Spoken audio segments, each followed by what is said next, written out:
नमस्कार साथियों, आप सभी का स्वागत है। आज का हमारा विषय है भारत और श्रीलंका ने आर्थिक सहयोग के लिए एक 4 सूत्रीय पैकेज को अंतिम रूप दिया है, उसके बारे में हम चर्चा करेंगे। आइए इस विषय पर चर्चा करते हैं, साथ साथ इससे संबंधित अन्य बिंदुओं पर भी प्रकाश डालते हैं। चलिए प्रारंभ करते हैं। मैं सत्यनारायण टेलर आप सभी का स्वागत और अभिनंदन करता हूं।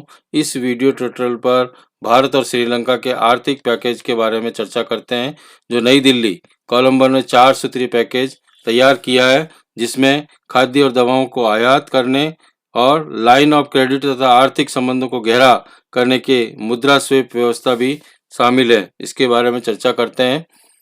नई दिल्ली कोलंबो ने 4 सूत्रीय पैकेज तैयार किया है, जिसमें खाद्य और दवाओं को आयात को कवर करने के लिए लाइन ऑफ क्रेडिट तथा आर्थिक संबंधों को गहरा करने के लिए मुद्रा स्वेप व्यवस्था कंबाइंड है।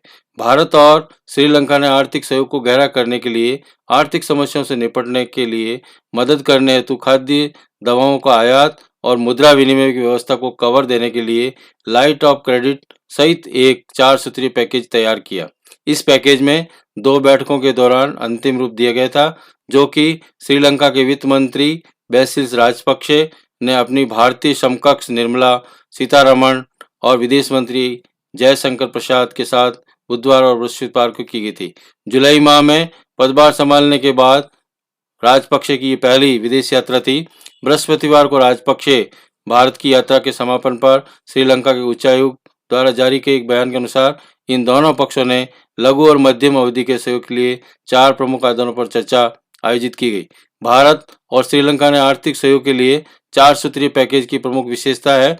इसमें तत्काल आधार पर एक खाद्य और एक स्वास्थ्य सुरक्षा पैकेज शामिल किया गया, जिसमें श्रीलंका द्वारा खाद्य दवाओं और अन्य आवश्यक वस्तुओं के आयात को कवर करने के लिए भारत द्वारा ऋण की एक गाइडलाइन क्रेडिट के विस्तार के साथ साथ भारत से ईंधन आयात और त्रिकोमाली टैंक फार्म के प्रारंभिक आधुनिकीकरण को कवर करने के लिए एक ऊर्जा सुरक्षा पैकेज, जिसमें एक लाइन ऑफ क्रेडिट शामिल भी होगा, जिसकी परिकल्पना की गई है।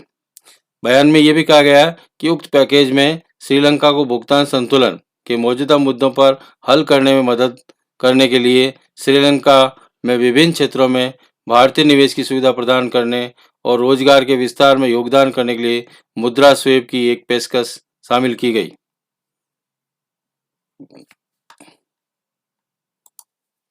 मुद्रा स्वेप का आशय हमारा ये है कि दोनों देशों के बीच में मुद्राएं अलग अलग होती है, लेकिन मुद्रा का विनिमय जो होगा वो लोन लेने वाले व्यापार देश के मुद्रा के प्लस ब्याज भुगतान जो होगा उस देश की मुद्रा में ही करेंसी में किया जाएगा। इस प्रकार का मुद्रा स्वेप बांग्लादेश के साथ अभी श्रीलंका का समझौता किया जा चुका है, वही भारत के साथ किया जा रहा है। दोनों पक्ष आगे बढ़ेंगे इस बात पर सहमत हो गए। इस पैकेज में सरकार के तौर तरीकों और परस्पर सहमत समय के भीतर जल्दी एक अंतिम रूप दिया जाएगा। इसी तरह ये सूचित किया गया कि श्रीलंका का $1 बिलियन द्विपक्षीय मुद्रा विनिमय का अनुरोध किया गया, जो पहली बार 2020 में किया गया था। इसका न्यूनतम चर्चा में शामिल नहीं है। नई दिल्ली और कोलंबो के बीच इस संबंध में इस साल की शुरुआत में नकारात्मक रूप से प्रभावित हुए थे, जब श्रीलंका ने कोलंबो बंदरगाह पर ईस्ट कंटेनर टर्मिनल को संचालित करने के लिए भारत और जापान के साथ वर्ष 2019 के समझौते को रद्द कर दिया, जिसे दोनों देश नाराज हो गए थे। अक्टूबर माह में राज्य के स्वामित्व वाली श्रीलंका पोर्ट्स अथॉरिटी को कोलंबो बंदरगाह से वेस्ट कंटेनर टर्मिनल विकसित करने के चलाने के लिए भारत के अडानी ग्रुप के साथ एक समझौता किया गया था। अडानी ग्रुप समूह उसके स्थानीय साझेदार जॉन किल्स होल्डिंग्स की संयुक्त रूप से वेस्ट कंटेनर टर्मिनल में 85% भागीदारी होगी, जिससे भारत को कोलंबो बंदरगाह पर एक बहुत ही आवश्यक रणनीति उपस्थित मिलेगी तथा लगभग भारत के लिए ये शिपमेंट में 70% का संचालन भारत करेगा। पृष्ठभूमि जो बताई गई है उसमें सीतारमण जो हमारे भारत के पूर्व निर्मला सीतारमण के निमंत्रण पर भारत आए राजपक्षे ने जयशंकर के साथ मिलकर द्विपक्षीय वार्ता आयोजित की गई और भारतीय मंत्रियों ने कोलंबो के साथ नई दिल्ली में एकजुटता व्यक्त की और जोर देकर कहा गया कि भारत हमेशा श्रीलंका के साथ खड़ा है और वर्तमान परिस्थिति में भी दोनों देशों के संबंध में भारत सरकार के पूर्व बयान के अनुसार पड़ोसी पहले नीति पर निर्देशित हो गए। यानी ये हमारा जो पॉइंट है, पड़ोसी पहले, यानी पड़ोसियों को पहले बिजनेस में शामिल किया गया है। पीएम मोदी की भी यही नीति है कि भारत के पड़ोसियों को पहले नज़दीक लाया जाए, उनसे व्यापार किया जाए। Thank you so much for watching. Have a great day.